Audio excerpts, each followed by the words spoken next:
வணக்கம், welcome to star police academy.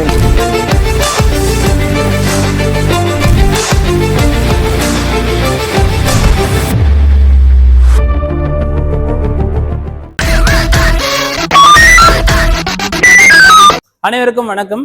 Okay, இந்த TNUSRB SI PC எக்ஸாம்ல நம்ம சைக்காலஜி செக்ஷன்ல நியூமெரிக்கல் அனாலிசிஸ் அப்படின்னு ஒரு செக்ஷன் இருக்குப்பா. அதாவது நம்ம என்ன சொன்னோம், எண்கணித வினாக்கள் அப்படின்னு சொல்றோம். அந்த எண்கணித வினாக்கள்ல மேக்ஸிமம் ஸ்கூல் புக்ல என்ன கேட்குறோம், 6ஆம் வகுப்புல இருந்து 10ஆம் வகுப்பு வரை இருக்கக்கூடிய கேள்விகள் தான் நம்ம கேட்கறோம் இந்த நியூமெரிக்கல் அனாலிசிஸ். அதனால நம்ம என்ன பண்றோம், ஃபர்ஸ்ட் 6th இருந்து 10th வரை இருக்கக்கூடிய அந்த புக் பேக், அந்த மேக்ஸ் சொல்றோம்ல, அந்த மேக்ஸ் புக்ல இருக்கக்கூடிய 6ஆவதுல இருந்து 10ஆவது வரை புக் பேக் கொஸ்டின்ஸை ஃபர்ஸ்ட் நம்ம ஆரம்பிக்கிறோம் அந்த யூடியூப் செஷன்ல.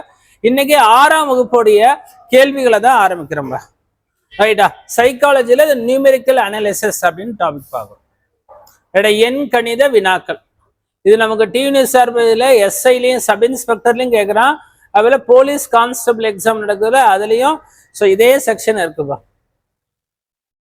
ரைட் பா. இதுல முதல் கேள்வி என்னன்னா, ஒரு பேசிக்கா போர்ட் மாஸ் ரூல் நம்ம ஸ்கூல் புக்ல எப்படி கொடுத்துருப்பாங்கன்னா பிட் மாஸ் ரூல் அப்படின்னு சொல்லியிருப்பான்பா.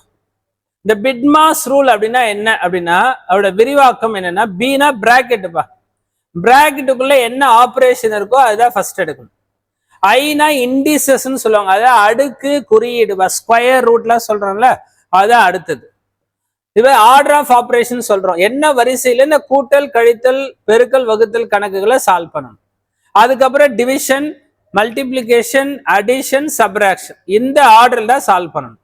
இப்போ ஃபார் எக்ஸாம்பிள் 10 - 10 × 5னா 10 - 10 0, 0 × 5 0 அப்படின்னு சொல்லக்கூடாது.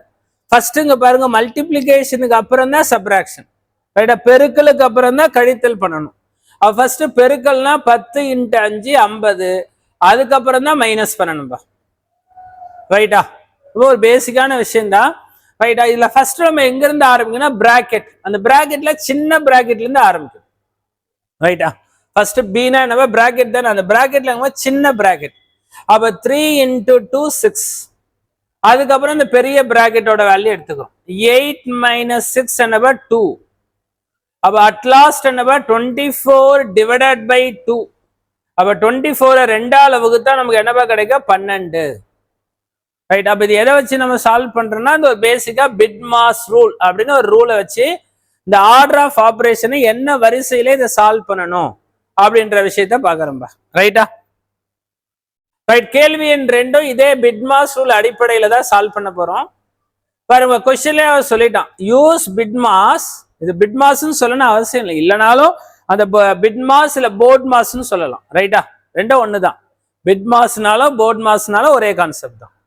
இந்த ஆர்டர் ஆஃப் ஆப்ரேஷன்ல ஃபர்ஸ்ட் எங்க இருந்து ஆரம்பிக்கணும், இந்த பிராக்கெட் இது இருந்தா ஆரம்பிக்கணும். ரைட்டா, பிராக்கெட்டுக்குள்ள என்னவா பண்ணோம், 4 + 2 6, இது பண்ணிட்டோமா. அதுக்கப்புறம் டிவிஷன் 12/6, இதான் அடுத்த ஸ்டெப். ரைட்டா, அடுத்தது 2 இந்த பாக்ஸுக்குள்ள என்ன ஆப்ரேஷன் வரப்போகுதுன்னு பார்க்க போறோம்.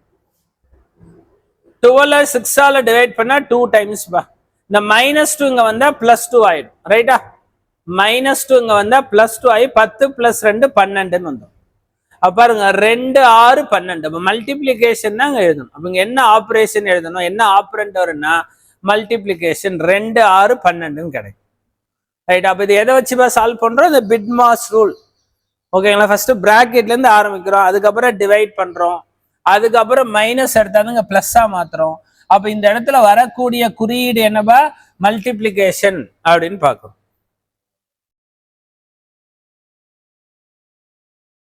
ரைட், இது ஒரு பேசிக்கான கொஸ்டின் பா. இதுல கொடுத்துருக்கிறதுல எது உண்மை அல்ல, இஸ் நாட் ட்ரூ, எது தவறு அப்படின்னு கேட்கிறான்பா. சிம்பிளா இது வேல்யூக்கு பதிலாக எப்படி எழுதணும், ஏ, இல்லைன்னா நம்ம சிம்பிளா அப்படி எழுதிக்கலாம், நம்ம புரியுற மாதிரி 1 2 3 எடுத்துக்கலாமா. இப்போ ஆப்ஷன் ஏல என்ன சொல்றான், 1 + 2 அதோட +3 ஆட் பண்ணா என்னவா இருக்கும், 6ன்னு வருதா. அவன் எப்படி சொல்றான், 1 + 2 + 3ன்னு ஆட் பண்ணா என்ன வரும், அதே 6 தான்பா வரும். அப்ப ஆப்ஷன் ஏ சரியான கூற்று. அவன் பெரிய நம்பரா, நம்ம சின்ன நம்பரா எடுத்துக்கணும். அடுத்து பி பாருங்கப்பா, என்ன சொல்றோம், 1 × 2, ரைட்டா, அதுக்கப்புறம் × 3 பண்ணா என்னப்பா இருக்கும், 6ன்னு வரும்பா. அவன் என்ன சொல்றான், 1 × பிராக்கெட் போட்டு 2 × 3. அப்ப இதுக்கு பாருங்கப்பா, அதே 6 தானே வருது. அப்ப ரெண்டாவது கரெக்டா இருக்குப்பா. மூணாவது என்ன சொல்றான், ரைட்டா 1 + 2 × 3 அப்படின்னு எடுத்து சொல்றான். அப்படின்னா என்னப்பா கிடைக்கும், 1 + 2 × 3 6பா. இதை அவன் எப்படி எழுதிருக்கானா 1 + 2 அதுக்கப்புறம் × 3ன்றான். அப்ப என்னப்பா இருக்கும், 3 × 3 9. அப்ப ஆப்ஷன் சி தான் இதுல தவறான கூற்று அப்படின்னு பார்க்கும். ரைட்டா. ஆப்ஷன் டி பாருங்கப்பா, நம்ம சொன்ன ஐடியா எழுதுங்க. 1 + 1 மல்டிப்ளிகேஷன் 2 + 3 சால்வ் பண்ண என்னப்பா கிடைக்கும் 5 அப்படின்னு கிடைக்குதா. இவன் சொல்றது ரைட்டா இருக்கா பாருங்க. அப்போ 1 × 2 ரைட்டா பிளஸ் அடுத்து என்னப்பா சொல்றாங்கல்ல 1 × 3 அப்படி எழுதுறோம் பாருங்க. 2 + 3 5 கரெக்டா இருக்கா. LHS = RHS. அப்போ ஆப்ஷன் சி தான் இல்ல தவறானது அப்படின்னு பாக்குதான் மேட்ச் ஆகலாம். அப்ப நம்ம புரியுற மாதிரி சின்ன நம்பரா எடுத்துக்கலாம், நம்ம பெரிய நம்பரா கொடுத்துருக்கோம். அப்ப ஆப்ஷன் சி தான் தவறான கூற்றுன்னு சொல்றோம். அடுத்து என்ன சொல்றாங்க பாருங்கப்பா, நம்பர் ஆஃப் டேஸ் என்ன W வீக்ஸ். ஒரு வாரம்னா என்னப்பா 7 நாளுப்பா. அப்போ W வீக்ஸ்னா W × 7 இதான் நம்பர் ஆஃப் டேஸ். அப்ப 7W. இல்லைன்னா நீங்க புரியுற மாதிரி இப்ப 10 வாரங்கள் அப்படின்னா எப்படி எழுதிங்க, 10 வாரங்கள் 10 வீக்ஸ் அப்படின்னா 10 × ஒரு வாரம்னா 7 நாள்பா. அப்ப 10 70 நாட்கள் சொல்றான்ல, அவ்வளவுதான்பா. அதேதான் அங்க 10க்கு பதிலா டபிள்யூன்னு சொல்றான். அப்ப W × 7 அப்ப 7W அப்படின்னு சொல்றோம். ரைட்டா.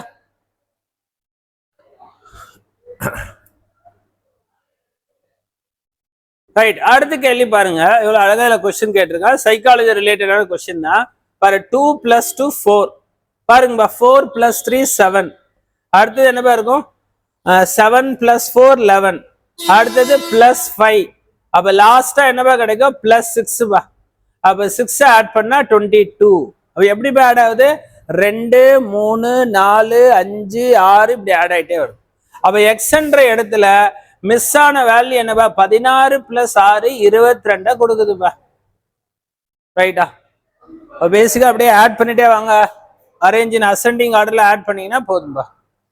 அடுத்த கேள்வி என்ன சொல்றான் அப்படின்னா, ஒரு அல்ஜிப்ரால ஒரு பேசிக்கா ஈக்குவேஷன்ல சொல்றான். எண்ணிலிருந்து 6 கழிக்க 8 கிடைக்கிறது என்பதை கிடைக்கும் கூற்று என்ன. பாருங்க ஆப்ஷன் ஏ. அவ்வளவுதான். எண்ணிலிருந்து 6 கழிக்க = 8 கிடைக்குதுன்றான். அதான் சொல்ல 6 less to n.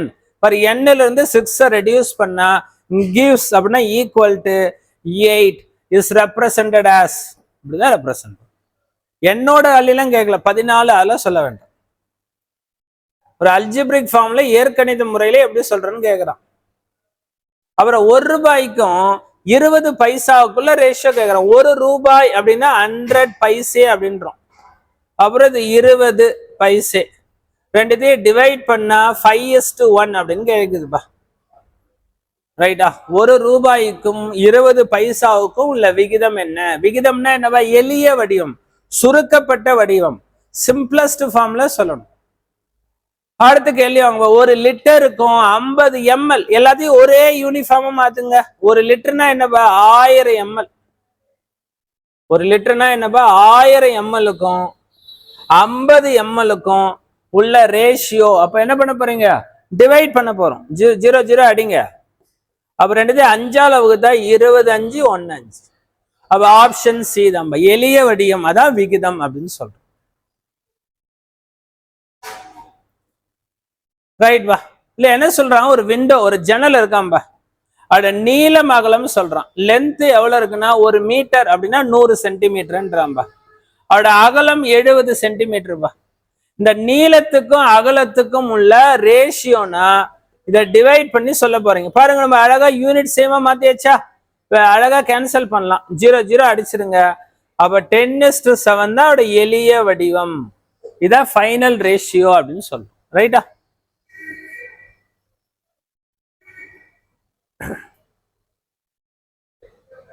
ரைட் பா. கேள்வி எண் 10 பாருங்கப்பா. ஒரு முக்கோணத்துக்கும் செவ்வகத்துக்கும் பக்கங்களோட எண்ணிக்கை கேட்கிறான். முக்கோணம்னா என்னப்பா 3 பக்கத்தை கொண்ட உருவம்.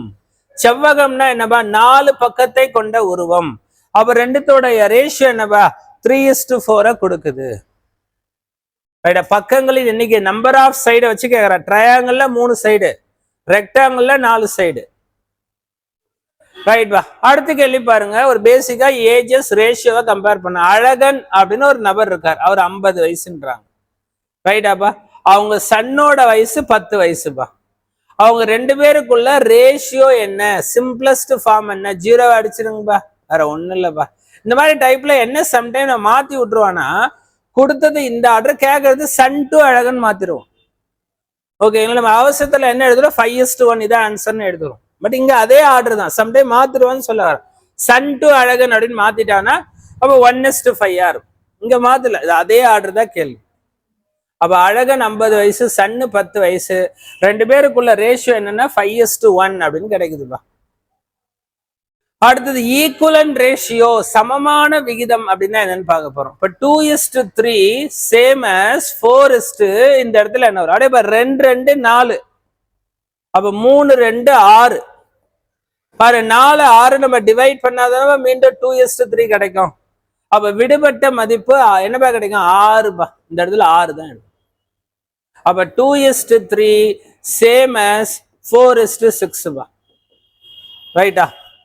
நீங்க ப்ரொபோர்ஷன்னா இந்த ஃபார்முலா கூட எழுதலாம்பா, பட் இவ்வளவுலாம் தேவையில்லை, சும்மா தெரிஞ்சு வச்சுங்க. A into D equal to B into C பா. இந்த ஃபார்முலா வச்சு கூட செக் பண்ணலாம்.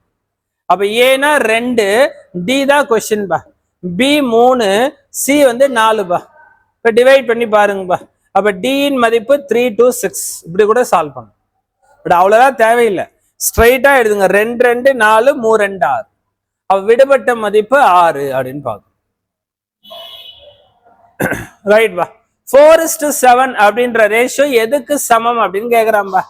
அப்படியே ஆப்ஷன் பாருங்க. ஏ வராதுப்பா, மல்டிபிள்ஸ் ஒரே இருக்கா, இல்ல. 4 2 8னா 7 2 14 தானே வரணும், மாறுது பாருங்க. இது மாறுதுப்பா, தப்பா இருக்கு, மாத்தி கொடுத்துட்டோம். இது கரெக்டா இருக்கு பாருங்கப்பா. 4 3 12, 7 3 21, இது கரெக்டா இருக்கு பாருங்க. அப்ப ஆப்ஷன் டி சரியான விகிதம் பாருங்க. 4 3 12, 7 3 21, இதான் கரெக்ட். ஈக்குவலன்ட் ரேஷியோன்னா என்னப்பா, சமமான விகிதம்னா இதை மீண்டும் கேன்சல் பண்ண அதே ரேஷியோ வரணும், அவ்வளவுதான், வேற ஒண்ணும் இல்லை. இந்த 3ஆல் வகுத்தா மீண்டும் அது பழைய விகிதம் கிடைச்சிரும். விகிதம் மாறக்கூடாதுன்னா ஒரே நம்பரை மேலையும் கீழையும் பெருக்கி வகுத்தால் மாறாது. இங்க 3ஆல பெருக்கிறான், 3ஆல டிவைட் பண்றான், அதனால அந்த ரேஷியோ மாறல. அதனாலதான் சமமான விகிதங்கள், அதான் ஈக்குவலன்ட் ரேஷியோ அப்படின்னு சொல்ல வராம்பா. ரைட்டுப்பா. அடுத்த கேள்வி, எது ஈக்குவலன்ட் ரேஷியோ இல்ல அப்படின்னு கேட்கறான். Is not an equivalent ratio, எது சமமான விகிதம் அல்ல. இப்ப 24ஐயும் 16ஐயும் வகுத்தா நமக்கு சுருக்கிய வடிவம் 3 8 24, 2 8 16பா. இதாம எளிய வடிவம். இதே எளிய வடிவம் எங்க இருக்கு, ஆப்ஷன் ஏல இருக்கா, 3ஆல வகுத்துடலாமா, ஆப்ஷன் பி 6ஆல டிவைட் பண்ணலாமா, ஆப்ஷன் சி 5ஆல டிவைட் பண்ணலாமா, ஆப்ஷன் டி 4ஆல தான் டிவைட் ஆகும். 7 4 5 4. அப்ப ஆப்ஷன் டி சமமான விகிதம் அல்ல. ரைட், ஆப்ஷன் டி தான் நாட் அன் ஈக்குவலன்ட் ரேஷியோ. ரைட்டா? எது இல்லைன்னு தான் கேட்கிறான். ஓகே, அடுத்தது ஒரு 1600 ரூபாய் இருக்காம்பா. இந்த 1600 ரூபாய 3:5 ரேஷியோல பிரிக்கிறாங்க. அதாவது மொத்தமா 8 பாகம், ஏவுக்கு 3, பிக்கு 5. ரைட்டா? அப்ப இந்த 8 பாகத்தை ரைட்டா பிரிக்கும் போது ஒரு பாகம் என்னன்னா 200 ரூபாய். அதுல ஏவோட ஷேர் என்னன்னு கேட்டா அவருக்கு 3 பாகம் 600 ரூபாய் கிடைக்கும். பியோட ஷேர் என்னன்னா 200 × 5, அவருக்கு 1000 ரூபாய் கிடைக்கும். அப்ப பியோட ஷேர் என்ன, இதான் கேள்வி. 1000 ரூபாய் பிக்கு கிடைக்கிறது அப்படின்னு சொல்றோம். ரைட்டுங்களாப்பா?